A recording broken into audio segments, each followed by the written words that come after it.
Ecclesiastes chapter 2, and James.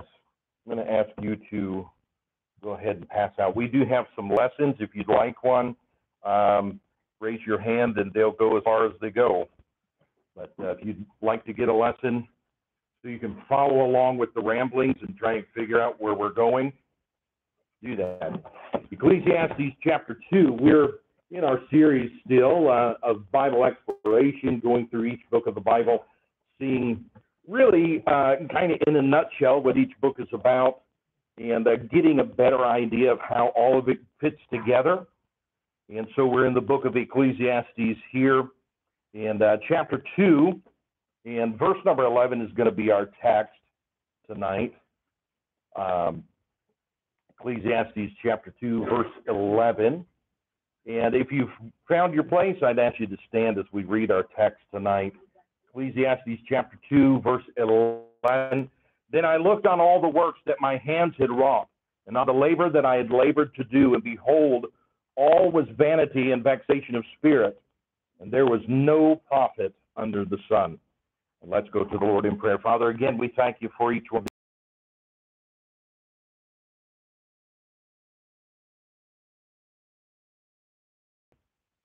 Especially, we might be challenged to get into your word more and to learn more from it. And Lord, have your will and way now and this time, we pray in Jesus' name. Amen. Thank you. You may be seated. So we started last week looking at the book of Ecclesiastes, and understanding the book of Ecclesiastes is written by Solomon. And Solomon, in his life, started well. He didn't end well, but he started well. And so really what you have when you get to the book of Ecclesiastes is you get Solomon at the end of his life. As he's ending his life, he's looking back on everything that he's done, everything that he's endured, everything that he's learned. Looking at it from a human standpoint, his life was a wasted life. And so when you get to the book of Ecclesiastes, it's really a book of regrets. Looking back, I got involved in this, and that was worthless. Then I got involved in this, and that was worthless. And we'll see some of those things that he got involved with in throughout his life.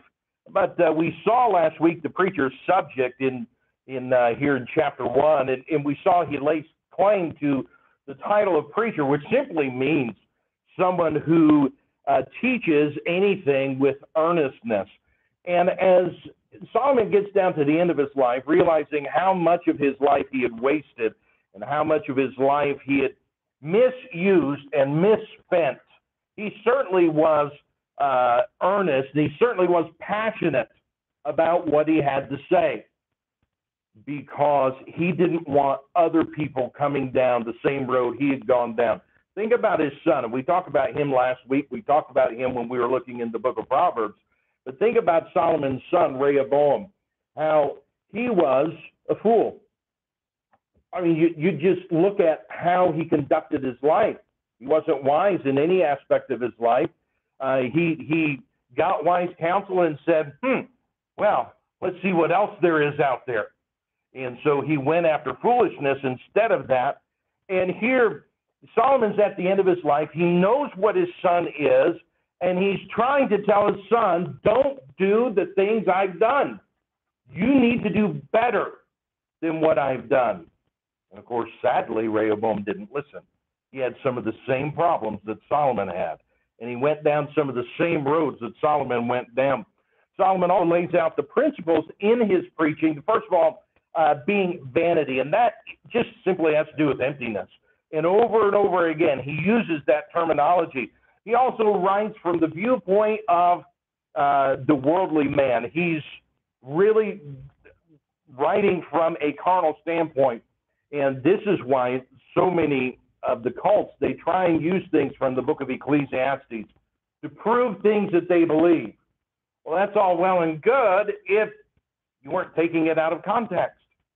The context is a worldly standpoint, not a standpoint of God from heaven giving truth to man, but the standpoint of a man who's lived his life and the whole thing is worthless, and it has seemed to be. We're going to pick up here on page 2 and look at the preacher's sermon. the preacher's sermon. And there's some of the things that he had sought.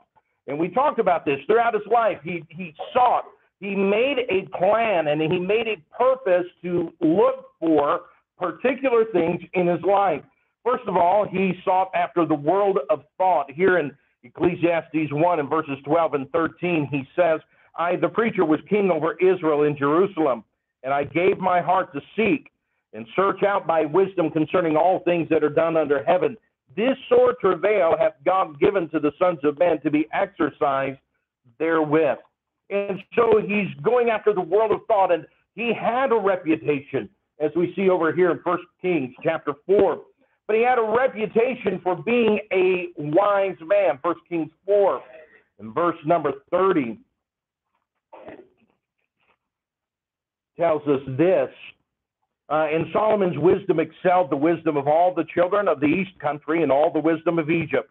For he was wiser than all men, than Ethan the Ezrahite, and Herman and Cakol, and Darda the sons of Mahol, and his fame was in all nations round about.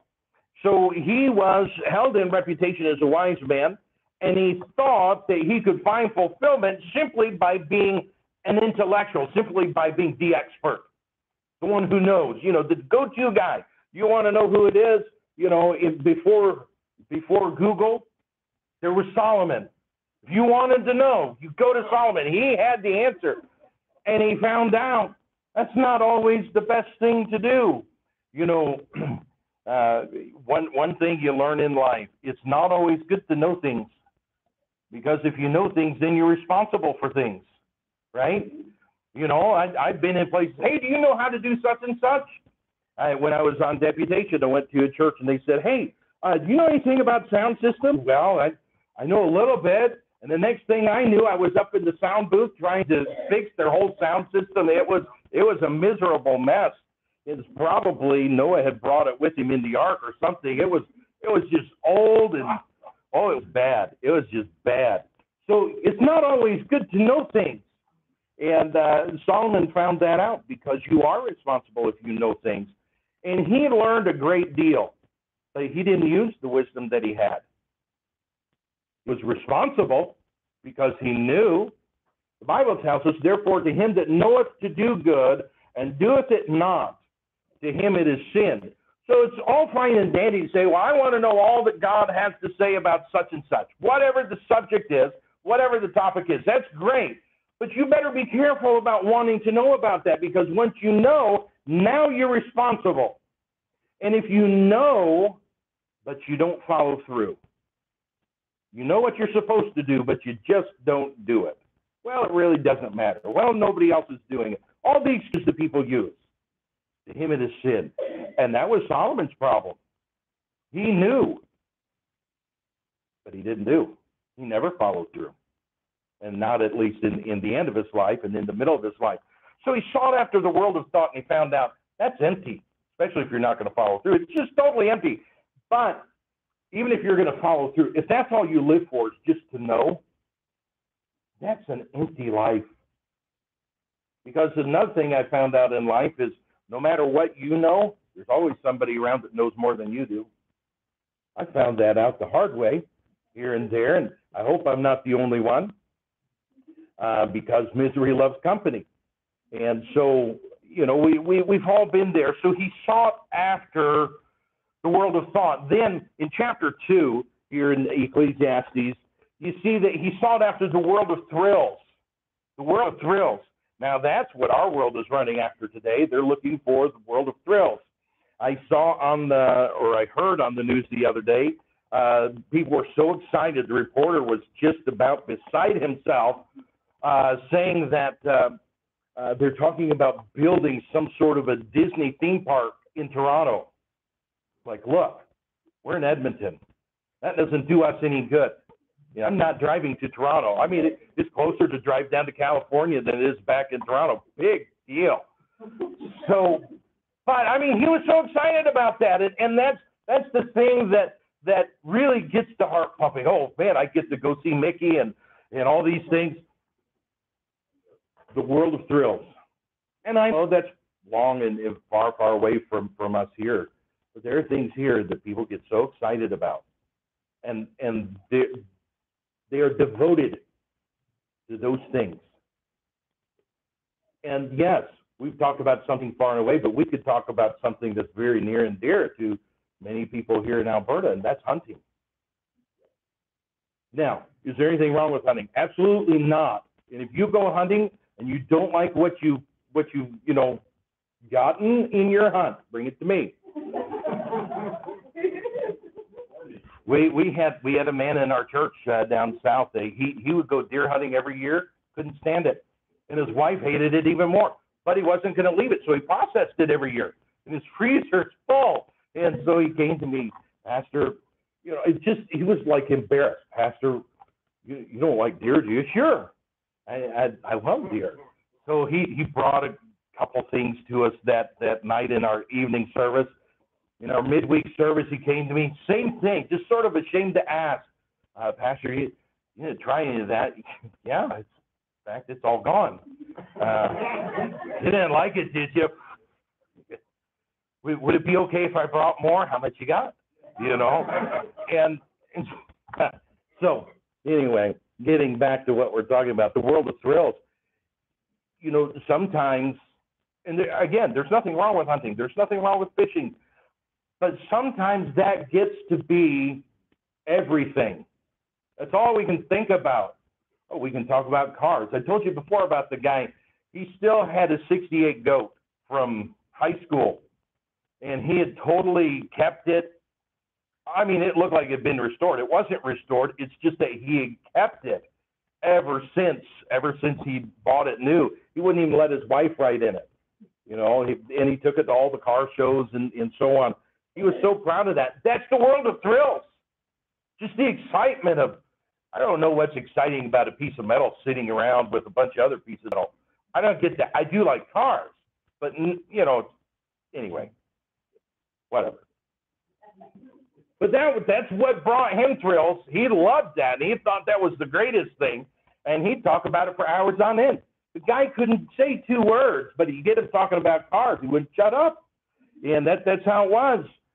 But that's what Solomon did. Not that he went after cars, but he abandoned himself to self-gratification, and that's really what it was. See, again, there's nothing wrong with cars. There's nothing wrong with liking cars, just like hunting and fishing. There's nothing wrong with that. But if that becomes your source of self-gratification, then there's a problem.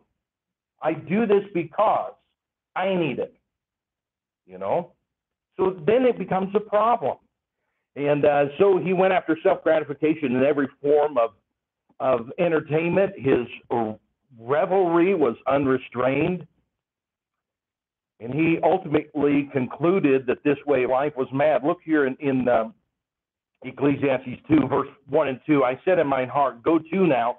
I will prove thee with mirth. Therefore enjoy pleasure. And behold, this also is vanity. I said of laughter, it is mad. And of mirth, what doeth it? I saw on a billboard here the other day that we're having some sort of comedian come to town. I think we're having one come every so often. I don't know. But, people pay good money to go hear a comedian. And, sometimes they're clean and their jokes are funny and so on.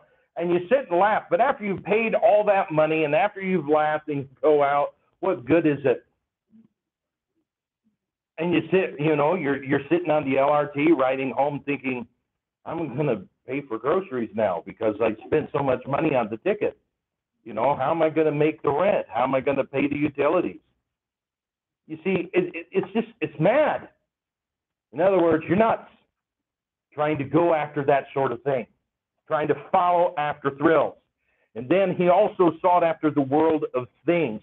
Here again in chapter 2 and verse 4, it says, I made me great works. I builded me houses. I planted me vineyards. I made me gardens and orchards, and I planted trees in them of all kinds of fruits. I made me pools of water, no water therewith, the wood that bringeth forth trees. I got me servants and maidens, and had servants born in my house. Also, I had great possessions of great and small cattle above all that were in Jerusalem before me. I gathered me also silver and gold and the peculiar treasure of kings and of the provinces. I get me men singers and women singers, and the delights of the sons of men as musical instruments, and that of all sorts. So I was great and increased more than all that were before me in Jerusalem. Also my wisdom remained with me. So he sought after the world of things. Look at verse 11. Then I looked on all the work that my hands had wrought, and on the labor that I had labored to do, and behold, all was vanity and vexation of spirit, and there was no profit under the sun. You know, you can build, you can be the greatest builder in all the world, but if you don't work to maintain, that building won't last. It just doesn't. When we were in Papua New Guinea, the people there would build their houses about once every 5 years. Of course, they build it out of all natural material and so on. It doesn't last. So once every 5 years, they're building a new house. So you say, well, look what I've done. Isn't it wonderful? It's not going to last. It's just not going to last. And that's what Solomon found out. But then in chapters 3 through 6, not only do you see some of the things he had sought, but you also see some of the things that he had seen. Again, remember, he's looking from a earthly standpoint rather than a heavenly standpoint. And so, first of all, he sees time without eternity. Time without, because he's not looking ahead. He's not looking to God. He's not looking to eternity. All he can see is what's right in front of him on an earthly plane. So he sees time, but he totally misses eternity. You see this in chapter 3 and verse 1. To everything there is a season and a time to every purpose under heaven, a time to be born and a time to die, a time to plant and a time to pluck up that which is planted, a time to kill and a time to heal, a time to break down and a time to build up, a time to weep and a time to laugh, a time to mourn and a time to dance, a time to cast away stones and a time to gather stones together, a time to embrace and a time to refrain from embracing, a time to get and a time to lose, a time to keep and a time to cast away, a time to rend and a time to sow, a time to keep silence and a time to speak, a time to love and a time to hate, a time of war and a time of peace. What profit hath he that worketh in that wherein he labors? So there's that time. Yes, there's time for this, time for that. Everything's got a specific time, but there's nothing about eternity. That's totally missing in everything that he sees. Here in chapter 3, verses 17 and 18, he talks about a new leaf without a new life. And how many people do that? They try, well, I'm going to do better now. How many times do you hear people say that? I'm going to do better now. I'm going to stop doing this and I'm going to start doing that. And how long does that last? Well, if there's no new life, you're going to go right back to that because all they're doing is turning over a new leaf. And you know what that does? You know, when the wind blows, the leaves turn over. You know, you get your new leaf there, and when the wind stops blowing, it goes right back to what it was. That's what happens when there's not new life. So here in verses 17 and 18, it says, I said in mine heart, God shall judge the righteous and the wicked, for there is a time there for every purpose and for every work. And I said in mine heart concerning the estate of the sons of men, that God might manifest them, and that they might see that they themselves are beasts. So, hey, look, you need to do the right thing, but in the end, we're all no good. But isn't that also something that's thrown out there? And it goes along with the idea of the new leaf. And that's the idea of, hey, we're all sinners. And therefore, we just can't do better. Now, you don't find that in the Bible. You find a lot of other things in the Bible, but that seems to be very popular today. But again, that's because people are looking with a carnal point of view rather than a spiritual and an eternal point of view. Also in chapter 4 and verse 1, you see that he talks about without right. So I returned and considered all the oppressions that are done under the sun, and behold, the tears of such as were oppressed, and they had no comforter. And on the side of their oppressors there was power, but they had no comforter. So might without right. And then there's prosperity without posterity. In verse 8, there's one alone, and there is not a second. Yea, he hath neither child nor brother, that there is no end of all his labor, neither is his eye satisfied with riches. Neither saith he, for whom do I labor and bereave my soul of good? This is also vanity. Yea, it is a sore travail. So there's prosperity, but no posterity. In other words, you're working and working, but for what? And for who?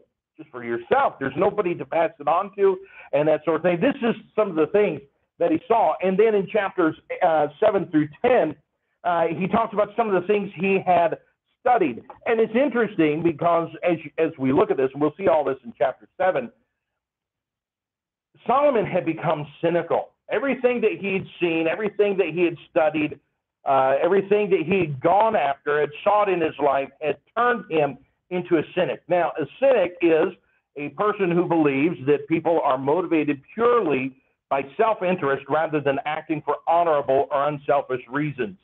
That's what a cynic is. So, you see this all the time. You try and do something for somebody, and well, what do you want? Well, I'm not looking for anything. I just want to help you. I just want to be a blessing to you. Well, nobody does that. Nobody lives like that. Nobody can be that way. And they're cynical. They've become cynical because they don't think anybody will do anything without wanting something in return. And we really have become a cynical people. And not necessarily how we ought to be, but definitely that's how Solomon was. Look here in verse 15 of Ecclesiastes chapter 7, and you see that Solomon had become cynical about well-doing. Ecclesiastes 7:15. All things have I seen in the days of my vanity. There is a just man that perisheth in his righteousness, and there is a wicked man that prolongeth his life in his wickedness. So, what's the use? You do the right thing and you die young. Only the good die young, right? I'm surprised I'm still alive. I'm kidding about that. So, but that's sort of that idea. Only the good die young. Therefore, what's the good? What's the use of doing the right thing if you're going to die young? Because they do all the wrong things and they live and they don't seem to have problems. Again, the reason he's so cynical and the reason he's thinking this way is because he has a worldly point of view. He's looking at it from a physical standpoint rather than a spiritual standpoint. He also became cynical about wisdom. Look in verse 23, the wisest man that ever lived outside of Christ. And he became cynical about wisdom.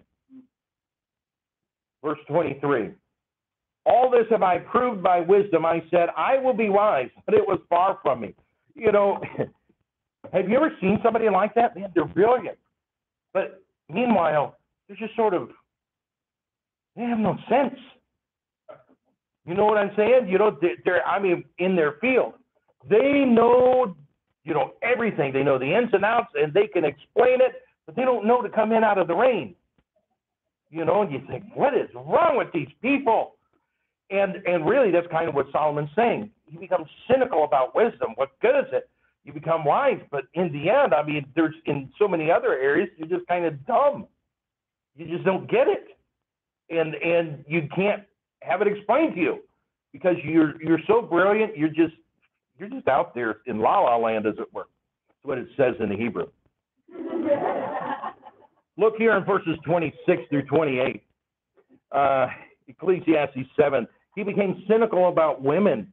In verse 26, and I find more bitter than death the woman whose heart is snares and nets, and her hands is bands. Whoso pleaseth God shall escape from her, but the sinner shall be taken by her. Behold, this have I found, saith the preacher, counting one by one to find out the account, which yet my soul seeketh, but I find not. One man among 1,000 have I found, but a woman among all those have I not found. He became cynical about women. Well, part of his problem is the women he surrounded himself with. If you're going to surround yourself with women, and I'm talking to all the men in here, but the opposite is true too for the ladies. But if you're going to surround yourself with women that are ungodly and that are living for this world, living for this life, and essentially they're idolaters, in that they're covetous of everything they can get a hold of in this life. They have absolutely no concern about God, no concern about eternity, no concern about spiritual things. you're going to become cynical about women too. That's just how it is. And the same thing with ladies. If the only guys that you ever have around you are guys that are living for what they can get out of this life and how they can get ahead in this life, you're going to end up very cynical about men. Very cynical. But if, on the other hand, you will surround yourself with people who love God, and God is the first priority in their life, you will find something different. So let's go on and see the preacher's summary in chapters 11 and 12.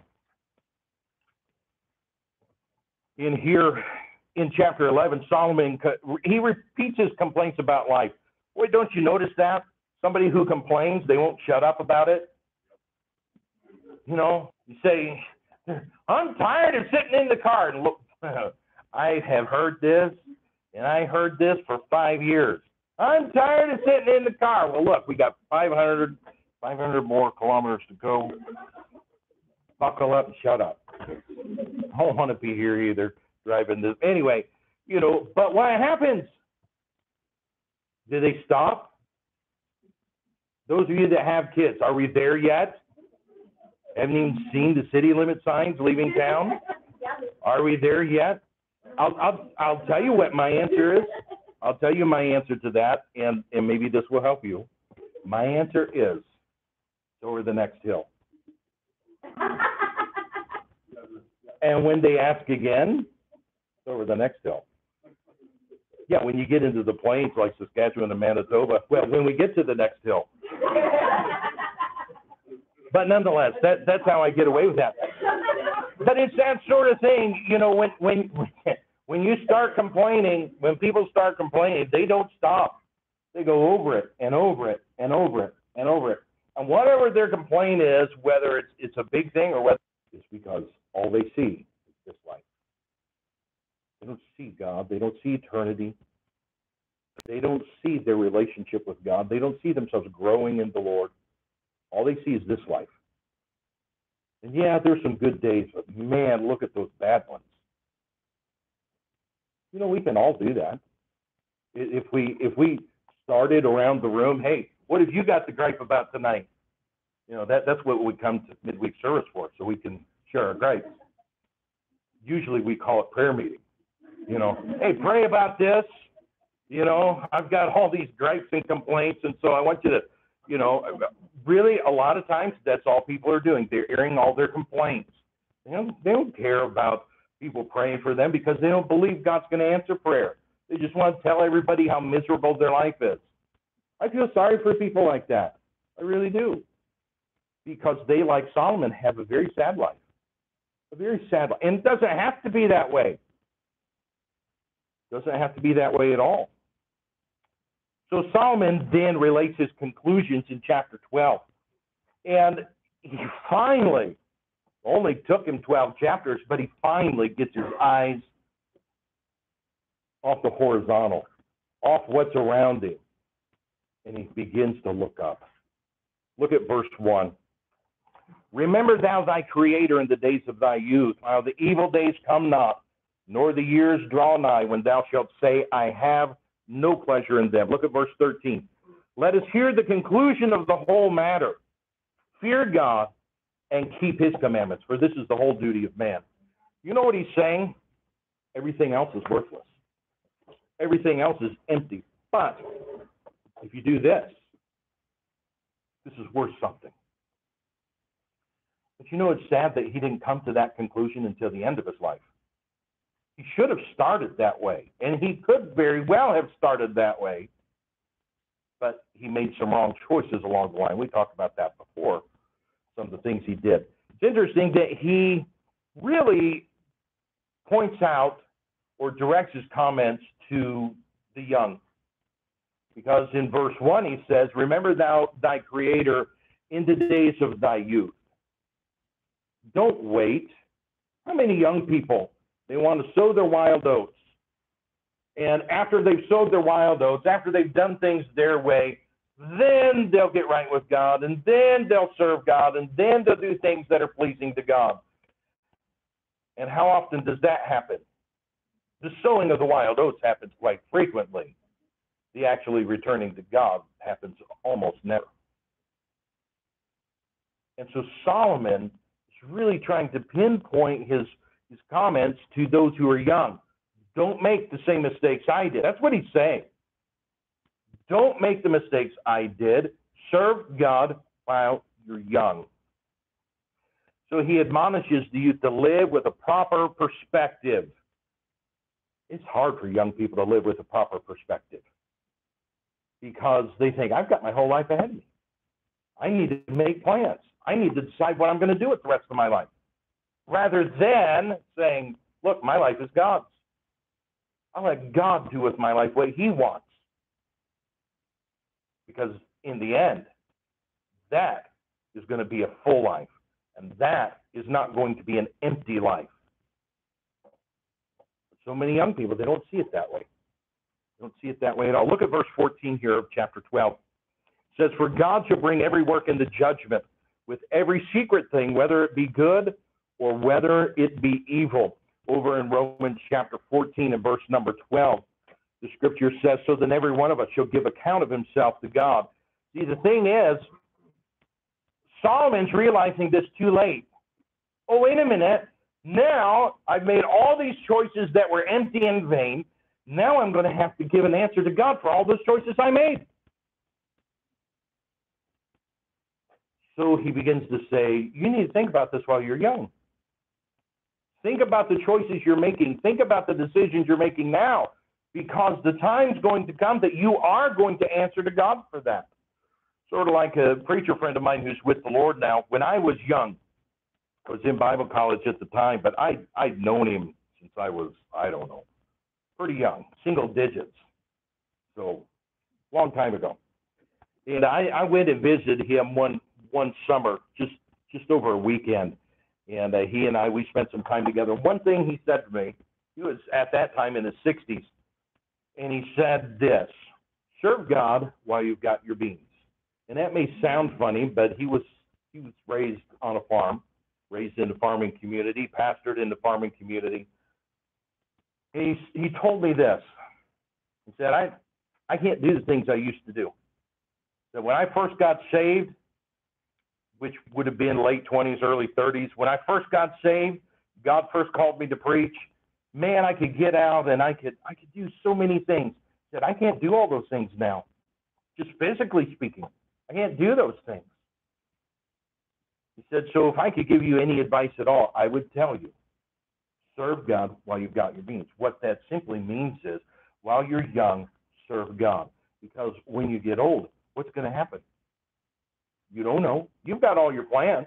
You've got all your ideas. You think you know what's going to happen, but you don't know.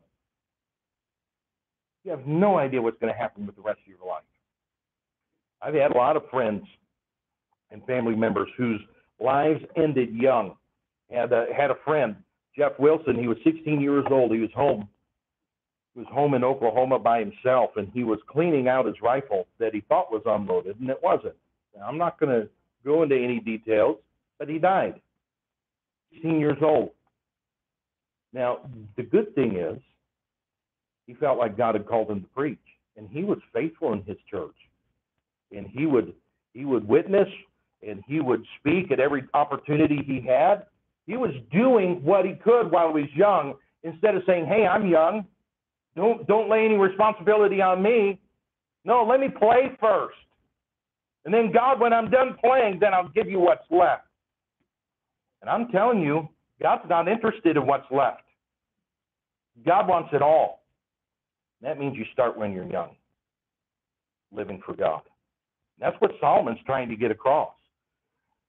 Solomon really warns here that a decision to live in the light of God's presence and blessing must not be delayed. But what you see is, again, remember now thy Creator in the days of thy youth, while the evil days come not, nor the years draw nigh, when thou shalt say, I have no pleasure in them. But what he's saying is a decision has to be made. It doesn't just happen. Oh, hey, I'm going to live for God. You don't just wake up some morning and all of a sudden you're living for God. It doesn't work that way. You have to make a conscious decision. I am going to put God first in my life, no matter what, no matter who, no matter how. I'm going to put God first. He is going to be my number one priority. And that's what Solomon brings out. See, because just like my preacher friend, with age comes infirmities. You can't do all the things that you used to do. You can't go all the places you used to go. It's just how it is. So when we think about the book of Ecclesiastes, it really is a book for the modern world, because it talks about people who are trapped on the treadmill of life. They're blinded by humanism and materialism, and they're trying to find answers without God. And is that not our country? Trying to find all kinds of answers, but all together without God, because we know God can't be the answer. I mean, that's the basis you start with. We got a problem and God's not the answer, so now what are we going to do? That's really how our country goes after it. All North America is that way. So it's just how it is. All the world's that way. I mean, you go to Psalm 2, you find out it's that way. But apart from God, we learned this. Life is full of weariness and disappointment. Philippians chapter 1 and verse 21, I'm going to end with this. It says this, for me to live is Christ, and to die is gain. See, some people, they're so afraid. I don't want to die because I haven't been able to check off all these things off my to-do list. You know, my bucket list is still overflowing. I haven't done all those things yet. And so I don't want to die. But look, for me to live is not to do all the things in my bucket list. That's not what my life is all about. That's what Solomon's life was all about. It was all about doing all the things he wanted to do, being all the things he wanted to be, and accomplishing what he wanted to accomplish. And then in the end, he said, it's not worth it. It's vain and empty. But if for us to live is Christ, then when it comes down to time to die, then there's no, well, I didn't get to this, and I missed out on this. And you know what we'll end up saying? Like so many believers who've gone before said, yeah, I missed out on life. I missed out on going to prison. I missed out on, you know, all the different things that sin brings, right? I missed out on all that. And I'm so thankful. Because for me to live was Christ, and now to die, that's just gain. That's just icing on the cake. It's so much better than saying, I've lived my whole life, I'm saved, but I've lived my whole life for myself, and now I'm facing death knowing I'm going to have to answer to God for all this. Or, even worse, having lived for self their whole life, not saved. And then coming, facing death, realizing I'm not prepared. That's the worst situation that could ever happen to anyone. Remember now thy Creator in the days of thy youth. That's the admonition we need to remember from the book of Ecclesiastes. Let's stand together with our heads bowed and eyes closed.